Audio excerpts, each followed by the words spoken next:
Mon beau sapin, roi des forêts, qu'est-ce que je vais avoir pour Noël cette année? Salut à toi et bienvenue dans cette nouvelle vidéo. Aujourd'hui on va parler des cadeaux de Noël, histoire d'avoir quelques idées soit pour se faire des cadeaux, parce que finalement c'est comme ça peut-être qu'on est le mieux servi, soit pour proposer à nos proches d'éventuels cadeaux de Noël. Vous l'aurez compris, aujourd'hui on va parler de matos et je vais diviser la vidéo en deux parties. Tout d'abord, les petits outils qui me semblent intéressants à avoir et que du coup j'ai potentiellement déjà mais qui peuvent être intéressants pour vous, et ce que moi j'aimerais avoir pour Noël, histoire que vous puissiez aussi vous rendre compte, et ça vous permettra aussi de voir les axes de développement peut-être de la chaîne YouTube, et vous pourrez me dire dans les commentaires ce que vous en pensez. Mais avant ça, si tu es nouveau sur la chaîne, moi je m'appelle Philippe, je suis passionné de menuiserie, ingénieur de formation, et ici je vous partage mes expériences, mes outils et mes techniques pour faire des meubles plus beaux, plus vite, en y prenant plus de plaisir. Donc si le programme t'intéresse, pense à t'abonner à la chaîne en activant les petites notifications pour voir les prochaines vidéos.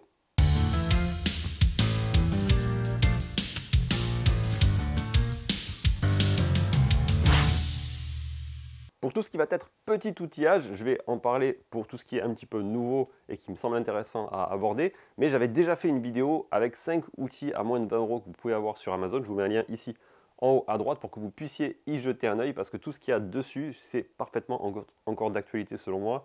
Le petit rabot japonais, je m'en sers encore très souvent et il est super agréable à utiliser. Le mètre, c'est pareil, je me sers que de celui-là. Et quand j'en utilise un autre, à chaque fois, je le regrette. Donc, toute la vidéo est encore d'actualité, donc je vous invite à jeter un œil. Mais il y a quelques nouveautés que j'utilisais très peu il n'y a pas si longtemps et que j'utilise beaucoup plus, et on va en parler tout de suite. Premier conseil pour Noël, c'est le petit calepin pour faire ses petits dessins, pour faire ses croquis, pour faire ses plans, pour prendre des notes. Moi, je me suis rendu compte que bien souvent, je prenais plein de notes sur des papiers volants, et à un moment donné, je finissais par les perdre, et je me retrouvais sans avoir les informations nécessaires. Et pour chaque projet, avant de commencer à faire une conception sur l'ordinateur, toujours je prends quelques notes avec les cotes principales, avec les contraintes principales, en faisant souvent quelques plans ou quelques croquis de comment je vais avoir par exemple une poignée ou un assemblage ou ce genre de choses, histoire d'avoir les idées déjà dégrossies avant de commencer la conception. Donc j'ai pas de marque particulière à vous conseiller là-dessus, mais l'idéal c'est d'avoir des feuilles complètement blanches. Moi j'aime bien le format A5 parce que c'est relativement compact, et je m'en sers comme ça au format paysage. Et ça me permet de faire mes petits dessins rapidement. Je fais mes petits plans, histoire de voir à quoi ça va ressembler en gros avant d'attaquer. Ça ne remplace pas une conception complète sur ordinateur, mais par contre c'est une première étape qui est intéressante. Et ce qui est cool aussi, c'est de garder tout au même endroit, comme ça dans 2, 3, 4, 5 mois, je pourrais regarder tout ce que j'ai mis à l'intérieur, alors qu'avant quand j'avais plein de feuilles volantes, ça finissait par partir à la poubelle, j'avais pas d'historique. Et en plus de ça, ça vous entraîne à dessiner, et ça c'est cool aussi, c'est une activité sympa. Deuxième idée qui est extrêmement importante, sur laquelle bien souvent on a du mal à investir au début et qui est pourtant majeure, c'est d'avoir une vraie équerre qui est correcte. Si vous avez déjà une équerre qui est juste merveilleux, vous allez pouvoir vous en servir comme référence pour tous vos travaux. Par contre, si ce n'est pas encore le cas, ça vaut vraiment le coup d'investir là-dedans. Donc moi j'en ai deux qui sont très justes, c'est ces deux-là. Donc il y en a une qui fait 100 mm de long et l'autre qui fait 150 ou 180 mm de long. Mais l'idée c'est que c'est des équerres de mécaniciens qui sont certifié avec un classement. Et ce classement, ça permet d'être sûr d'avoir un angle à 90 degrés, plus ou moins X%. Et l'avantage, c'est qu'on est sûr d'avoir vraiment notre angle. A l'inverse, si je vous prends une équerre comme celle-ci, qui est une équerre à combinaison, qui est normalement pratique, la problématique, c'est que comme j'ai un petit peu de jeu ici sur l'axe, donc l'angle bouge, c'est pas un angle à 90 degrés. Et en plus de ça, même si elle était bien réglée, de base, elle n'est pas vraiment juste. Et pour commencer, quand on fait une première découpe, quand on arrive à faire la découpe pile poil sur le trait et qu'en fait le trait n'est pas bon, on perd un temps énorme. L'autre avantage d'équerre comme celle-ci de mécanicien, c'est que ça nous permet aussi de faire les réglages sur les machines. Par exemple sur la raboteuse dégauchisseuse, ça me permet de contrôler le 90 degrés entre le guide parallèle et le plan de travail. Ça me permet de contrôler le 90 degrés entre la lame de scie sous table et le plan de passage du bois. Donc tout ça, c'est vraiment des éléments mécaniques à contrôler, et si on veut être précis, si on n'a pas une équerre qui est juste, c'est compliqué. Pour tester la justesse d'une équerre, je vous invite à la placer comme ceci sur un axe droit. Donc là du coup j'ai mon plan de travail. Donc là c'est une ligne parfaitement droite. Je vais tracer un trait de ce côté-là, je retourne mon équerre de l'autre côté, je retrace un trait de l'autre côté, et si les deux traits sont confondus, c'est que l'équerre est juste. A l'inverse, si les traits ne sont pas confondus et si ça me fait un V, ça veut dire qu'elle n'est pas correcte, et donc il faut en trouver une autre. Sous cette vidéo, je vous mets quelques liens affiliés si vous voulez vous lancer. Et les deux que j'ai mis sont des équerres qui sont classés, classe 1 de mémoire, ce qui est suffisant pour faire de la menuiserie. Et comme vous avez pu le voir, j'ai deux tailles d'équerre, une relativement grande qui me permet de faire, on va dire, les tracés par exemple, ou les réglages de grosses pièces. Et j'en ai une toute petite qui me permet aussi de contrôler l'équerrage par exemple d'une planche que je viens de raboter ou des éléments plus petits. Les deux sont très complémentaires et je suis vraiment content d'avoir les deux. Troisième cadeau, c'est le Trusquin Veritas. Donc j'ai travaillé avec pas mal de Trusquins avant celui-ci, des Trusquins bois, des Trusquins acier d'autres marques, des Trusquins fait maison, et force est de constater que celui-ci regroupe un certain nombre d'options qui sont vraiment sympas. Donc je sais que la dernière fois que j'en ai parlé dans les commentaires, il y en a pas mal qui m'ont dit « Ouais, mais moi j'en avais fait un quand j'étais apprenti et ça a très bien marché pendant toute ma carrière. » Libre à toi, c'est cool. Mais moi je suis vraiment content d'avoir celui-ci avec son petit réglage micrométrique. Il tient dans le temps, c'est facile à utiliser, et comme il est tout petit, tout compact, et que c'est de l'acier, ce qui n'est pas possible avec le bois, parce que fatalement, si on met un élément en bois, ce sera beaucoup plus gros que ce tout petit tube en acier, et bien là, on s'en sert comme un crayon, il est facile à utiliser, c'est vraiment cool. Et l'autre truc, c'est que quand vous achetez comme ça du Veritas, vous achetez quelque chose que vous allez pouvoir garder vous, et que vous allez pouvoir léguer à vos enfants, et qui pourront léguer à leurs petits-enfants, parce que c'est vraiment de la qualité, tout est bien fait, bien assemblé, bien calibré, il y a un test qualité avant que ça arrive chez vous, donc vous pouvez y aller les yeux fermés, c'est quelque chose de bien. Maintenant, je passe aux embouts de visseuses dévisseuses. C'est quand même un outil qu'on utilise énormément dans l'atelier. Et il y a une question qui me revient souvent en dessous des vidéos, c'est quels sont les embouts que j'utilise. J'ai deux marques de prédilection que j'affectionne particulièrement. La première, c'est Tivoli. Vidéo non sponsorisée, mais j'en parle quand même. Et clairement, ce petit pack d'embouts, j'en ai plusieurs, parce que ça me permet, quand j'en casse un, de pouvoir continuer à avoir le pack complet. Et il est vraiment top. On a à chaque fois des emboulons qui sont vraiment intéressants quand on a voilà, soit des perçages qui sont en profondeur avec une chapelle un peu longue, soit des accès un petit peu difficiles. Donc les emboulons, c'est vraiment un plaisir. Et les petits embouts courts, ils sont aussi de qualité. Je m'en sers systématiquement avec une visseuse à choc. Et pour l'instant, je n'ai jamais cassé un. Donc j'ai déjà un petit peu abîmé des empreintes parce que voilà, j'ai un petit peu forcé ou c'était des grosses vis. Mais il n'y en a jamais un qui a cassé, et ça c'est quand même un gros gage de qualité. A l'inverse, j'ai utilisé des embouts d'une marque bleue ou verte allemande, et j'en ai cassé un certain paquet, donc c'est vendu pour de la qualité, mais j'ai jamais réussi vraiment à l'utiliser sans casser des embouts, donc je déconseille d'autres trucs. Ça marche, ok. Mais par exemple la marque bleue ou verte ne fonctionne clairement pas, et pourtant on est au même prix. Et le deuxième kit que j'utilise pas mal et qui est assez novateur et vraiment sympa. Donc là, il me l'avait envoyé gratuitement ce pack, mais j'en ai déjà racheté d'autres depuis que j'ai offert à des amis parce que je trouve ça vraiment pratique. C'est ce système-là avec les magnets qui permettent de tenir les vis en l'extrémité. Donc là, vous avez la possibilité de mettre un magnet autour de votre système de vissage. Hop! Et vous allez pouvoir positionner votre vis et venir directement visser sans tenir la vis. Et ça, quand vous en avez un certain paquet, c'est vraiment confortable. Le dernier exemple en date, c'est quand j'ai fait le placo du bureau, où j'ai fait l'habillage de la salle de bain qu'on a conçu lorsqu'on a fait la structure en bois. Donc si vous n'avez pas vu la vidéo, je vous mets un petit lien en haut à droite pour aller voir la vidéo.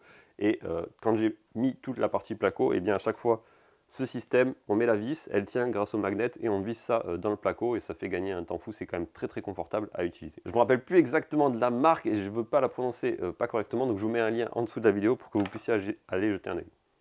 De mémoire, ils sont basés en Espagne, ils sont assez sympas. Et puisqu'on y est, en termes de forêt, j'utilise ceux-là, c'est les Tivoli techniques, et ils sont vraiment bien. Pareil, à chaque fois que j'en ai un qui casse, je rachète toujours la même marque, et ça perce bien, ça fait des copeaux quand ça perce, ça va droit dans le bois, il n'y a pas d'arrachement, c'est confortable à utiliser, on ne perd pas de temps lors de la coupe, donc c'est vraiment bien. Par contre, pour tout ce qui est mèche Faulkner, à l'heure actuelle, je n'ai pas encore trouvé la réponse à quelle est la mèche qui va bien. Par exemple, j'ai essayé les mèches CMT qui sont fonctionnelles, mais clairement, voilà, je trouve que ça manque de technique, ça manque de tranchant. Avec le temps, ça s'émousse assez vite. Donc si vous avez des marques de mèches Faulkner qui sont valables, n'hésitez pas à me les mettre en commentaire, ça m'intéresse grandement. Autre bonne idée cadeau, c'est les outils japonais. Donc je vais parler un tout petit peu du rabot tout à l'heure, et je vous invite à donc aller voir la vidéo dans laquelle j'en parle un petit peu plus en profondeur. Mais il y a aussi les scies japonaises que je trouve vraiment intéressantes à utiliser, notamment quand on débute, parce qu'elles permettent d'avoir une qualité de coupe et une facilité d'utilisation qui est vraiment confortable. Donc vous avez plusieurs types de scies. En gros, vous en avez des très grandes. Donc ça, c'est une Ryoba qui fait 30 cm de long, et c'est idéal si vous voulez couper de la charpente par exemple. Ça laisse un petit peu des traces quand vous faites votre découpe. Par contre, ça va très vite. Vous avez après en décroissant des 240 ou des 210 qui vont être un petit peu plus courtes et du coup qui auront à chaque fois des qualités de coupe vraiment intéressantes. Et je pense que c'est les plus intéressantes à avoir au niveau de la versatilité. Ça fait soit des coupes perpendiculaires au fil, soit dans le fil pour faire du délignage. Ça coupe bien, c'est agréable à utiliser et l'avantage c'est que ça coupe en tirant, donc c'est stabilisant, c'est-à-dire quand vous allez tirer, vous n'allez pas avoir la lame qui va se vriller, donc il ne faut pas forcer quand vous poussez parce que fatalement là ça risque de se vriller, mais en tout cas c'est confortable à utiliser par rapport à une scie occidentale qui va demander une prise en main qui est selon moi plus longue. Par contre, si vous voulez vous lancer dans des découpes plus fines, vous pouvez envisager de partir sur ce genre de scie. C'est des Dozuki de mémoire et elles vont avoir ici un renfort sur la partie supérieure, mais ça reste des lames qui sont très souples. Et donc c'est assez difficile d'avoir un trait de scie bien droit avec celle-ci à l'inverse. Avec les Ryoba qui ont des lames un petit peu plus épaisses, c'est beaucoup plus confort. Au niveau des outils japonais, moi les ciseaux à bois japonais, j'ai quand même du mal à les conseiller, simplement parce que du coup, eh bien, comme c'est des ciseaux qui sont faits de manière artisanale, il y a fort à parier que vous ayez des petits défauts. En tout cas, moi, c'est mon cas. J'ai acheté un set de ciseaux japonais avec une tarification assez significative. Et je me suis retrouvé avec des formes de ciseaux qui sont perfectibles. Donc, il y en a qui sont parfaitement utilisables et qui sont sympas à utiliser avec un tranchant qui tient bien. Cool. Mais il y en a, non. Et donc, j'ai du mal à les conseiller. Si vous voulez des ciseaux à bois, partez plutôt sur du Narex. Donc c'est vraiment une marque qui a un rapport qualité-prix qui est intéressant. Il y a plusieurs gammes. Donc là c'est une bédane mais c'est le même principe. Et vous avez des gammes avec ici la virole qui va permettre de renforcer le haut du ciseau et donc de pouvoir taper dessus avec un maillet. A l'inverse, vous en avez avec les têtes rondes qui ne sont pas adaptées à l'impact du maillet. Donc je vous invite à prendre la gamme avec la virole. Et tous les ciseaux de la gamme de Narex sont de bonne qualité et c'est intéressant au niveau du rapport qualité-prix. On arrive à la deuxième partie de cette vidéo où je vais vous parler de ce que moi j'aimerais avoir pour Noël. Donc chérie, si tu regardes cette vidéo, tout ce qu'il y a dans la liste, tu peux y aller. Première des choses, j'aimerais bien avoir un rabot à angle faible, simplement parce que pour l'instant, j'en ai pas du tout. C'est-à-dire que soit j'utilise celui-ci, qui est un rabot numéro 4 de la marque Stanley, entrée de gamme, qui fait le job, mais comme vous le savez peut-être, un numéro 4, ça permet de faire un petit peu tout, mais jamais vraiment tout bien. Donc voilà, c'est le couteau suisse qui dépanne, mais qui fait jamais tout à fond. La vérité, c'est que quand j'utilise un rabot, c'est jamais pour dégrossir, c'est à chaque fois pour faire de la finition. Donc un rabot à angle faible, j'aimerais bien pouvoir tester ça de manière on va dire sérieuse. Et j'ai toujours un problème dès que je vais arriver avec du fil, du contre-fil, avec ce genre de rabot. C'est des lames qui sont assez fines. Le contrefer est jamais trop bien placé, donc ça fait que voilà, on n'arrive pas à avoir des qualités de coupe qui sont vraiment bien. Et en bois de boue, c'est même pas la peine. J'ai aussi deux petits rabots rallye, donc un Guillaume et un petit rabot à paume qui marchent très bien. Et en complément, j'utilise le petit rabot japonais qui marche aussi très bien. Mais voilà, si je devais faire une évolution sur les outils à main que j'ai, j'aimerais bien un rabot à angle faible. La marque que j'aime bien, c'est Veritas, simplement parce que déjà, il y a un contrôle qualité qui est excellent en sortie d'usine. Ça permet d'avoir vraiment, quand vous recevez une pièce, quelque chose de qualité qui n'a pas de défaut. Et il y a plein de toutes petites innovations qui permettent de rendre le truc quand même original, avec par exemple des petites vis qui permettent de repositionner le fer exactement à l'endroit où il était précédemment. Des petits usinages sur le côté pour mettre des pouces qui sont sympas à utiliser au quotidien. Donc voilà, moi si je devais partir sur une marque de rabot, je partirais sur du Veritas. Il y a d'autres marques comme Lie-Nielsen qui sont connues et reconnues, mais voilà, ça n'a pas mon coup de cœur. Deuxième outil sur lequel j'aimerais bien partir, donc là on est sur des outils qui sont très onéreux, on ne se le cache pas, c'est la Lamelo Zeta P2 pour pouvoir utiliser les systèmes d'assemblage démontables Clamex, parce que j'ai essayé les dominos démontables, là, les KV6D8, qui sont sympas à utiliser, mais en fait qui n'apportent pas complètement la réponse à « je veux un système démontable ». Donc j'aimerais bien tester celle-ci, histoire de pouvoir, quand j'ai des aménagements, des bibliothèques à faire, les faire de manière vraiment démontable et confortable à transporter. Donc Lamelo Zeta P2, ce serait quelque chose qui me ferait plaisir. Et je pense qu'au niveau stratégique, ce que je ferais, c'est que je revendrais ma plaqueuse de chant. Donc j'ai une plaqueuse de chant Festool, que j'utilise finalement pas beaucoup. Donc je vais revendre cette machine-là et je prendrai la Lamelo Zeta P2 en échange. Autre matériel que j'aimerais bien faire évoluer, c'est mon kit visseuse, dévisseuse et visseuse à choc. Elles ont vachement bien travaillé, ça fait, je ne sais même pas combien de temps ça fait que je les ai, et ça marche encore, mais je ressens quand même souvent les limites de la machine, et j'aimerais bien passer à quelque chose qui n'a pas ces limites-là. Par exemple, on est sur un mandrin ici qui a tendance à se desserrer de manière quand même assez régulière. On est sur un couple qui permet pas tout à fait de faire des perçages avec la scie cloche et rapidement on va se retrouver un petit peu aux limites, ça va forcer, la machine va s'arrêter. Donc j'aimerais bien faire évoluer mes machines de perçage. Alors ce qui est un petit peu tristouné, c'est qu'une fois que vous avez toutes vos batteries, c'est un peu pénible de devoir changer de marque, mais je l'envisage quand même. J'ai récemment investi dans un perforateur de la marque Makita et je l'aime beaucoup, il marche bien, il est confortable, il est performant, il n'est pas trop lourd, donc je trouve que l'équilibre est vraiment bon. Donc j'aimerais bien continuer avec cette marque. J'ai acheté 2 batteries de la marque Makita et j'aimerais bien continuer du coup sur cette marque-là. Et je pense que quand on se lance avec une marque de système à batterie, c'est intéressant d'essayer de voir qu'est-ce qui est proposé et est-ce que si demain vous avez besoin d'un nouvel outil, c'est dans la gamme. Et c'est là où Ryobi sont vraiment très forts, puisque du coup vous avez absolument tout, de la tondeuse au karcher portable, à la brosse rotative, il y a tout qui existe chez Ryobi. Et je pense que la deuxième marque qui a presque autant de matériel proposé sur sa gamme 18 volts, c'est Makita. Et l'inconvénient de ça, c'est qu'il faut choisir parmi le panel énorme de dévisseuses qu'ils ont et de visseuses à choc. Et ça, c'est pas trop évident. Parce que il faut se poser la question, quelles sont les caractéristiques, le poids, l'ergonomie, la forme, bref. Donc je me suis posé la question et je suis arrivé avec 2 réponses. Et pour ne pas me tromper, je vais prendre mes notes. Donc la première que j'ai repérée au niveau donc, de la perceuse, c'est la DDF 487. Donc c'est selon moi celle qui a la tête la plus compacte, qui va me permettre d'avoir une ergonomie sympa. L'inconvénient, je trouve, quand on a des têtes qui sont relativement longues comme celle-ci, c'est que on perd énormément en précision.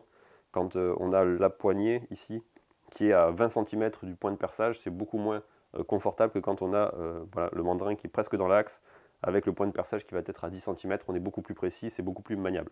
Au niveau des puissances et des couples, bon honnêtement je pense qu'elles sont toutes suffisamment puissantes, sachant que moi, une visseuse comme celle-ci qui aurait un système de percussion, je porte pas trop le sens parce que dès lors que je vais devoir percer un mur qui va être difficile à percer, je vais tout de suite prendre un perforateur. Donc pour moi une visseuse dévisseuse sans percussion ça va très bien. Mais je sais que ce n'est pas le cas pour tout le monde, donc ça c'est à vous de voir.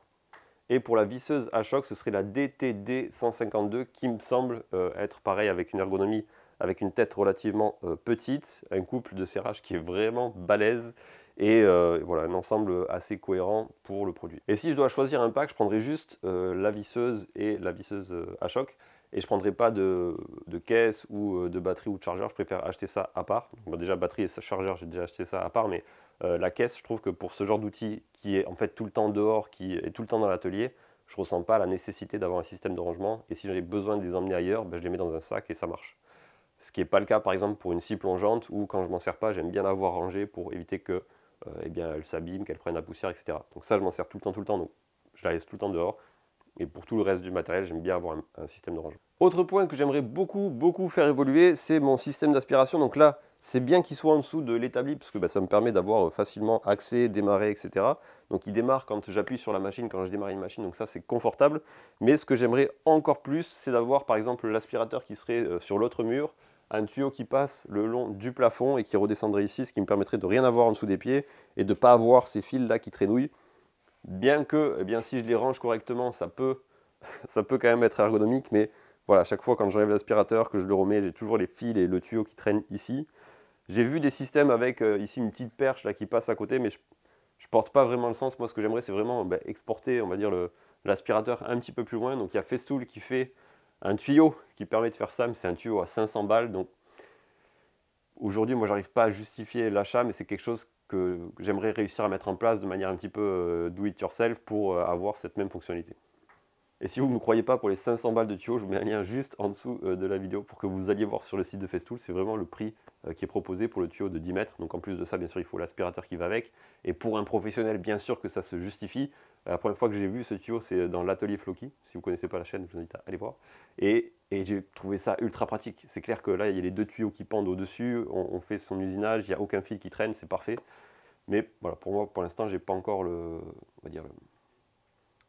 les fonds pour investir dans ce genre de choses, mais le jour où ça viendra, je pense que ce sera vraiment ergonomique. Et dernier projet que je vais vous partager, et je pense que c'est une évolution intéressante quand on fait des projets en bois, c'est la fraiseuse numérique. Donc vous savez que je m'étais déjà lancé dans l'impression 3D et je trouve le domaine vraiment épatant de possibilités et d'évolutions proposées, donc c'est vraiment cool. Et je pense que la fraiseuse numérique, c'est l'étape d'après. Il y a un kit open source que j'ai découvert qui s'appelle Workbee, et je pense que voilà, c'est un rapport qualité-prix qui est assez intéressant. Donc je vous mets pareil un lien dans les commentaires et vous me direz vous ce que vous en pensez. C'est pas un lien affilié pour le coup, c'est juste pour pouvoir en discuter. Et je pense que voilà, ça permet d'avoir des productions qui vont être intéressantes, d'avoir une fraiseuse numérique. Il faut que je trouve la place pour la mettre, donc ça c'est pas évident, mais voilà, si c'est possible de partir là-dessus, un de ces quatre, ce serait cool. Donc c'est pour ça que j'en parle maintenant, parce que je pense que dans la chaîne, dans pas très super longtemps, on aura une fraiseuse numérique à tester et on aura des projets à faire avec. Voilà pour les différentes idées cadeaux, que ce soit des petits outils ou des outils un petit peu plus gros. L'important c'est bien de se faire plaisir en fonction du budget que vous avez. Donc dites-moi vous dans les commentaires si bien, vous avez déjà fait votre liste au Père Noël et qu'est-ce que vous avez mis dedans. C'est toujours intéressant de voir les idées des autres. Je vous souhaite une superbe fin d'année. On se retrouve la semaine prochaine pour une nouvelle vidéo. D'ici là, amusez-vous bien, faites des projets, faites des choses de vos mains. Et je vous dis à très vite. Ciao, ciao!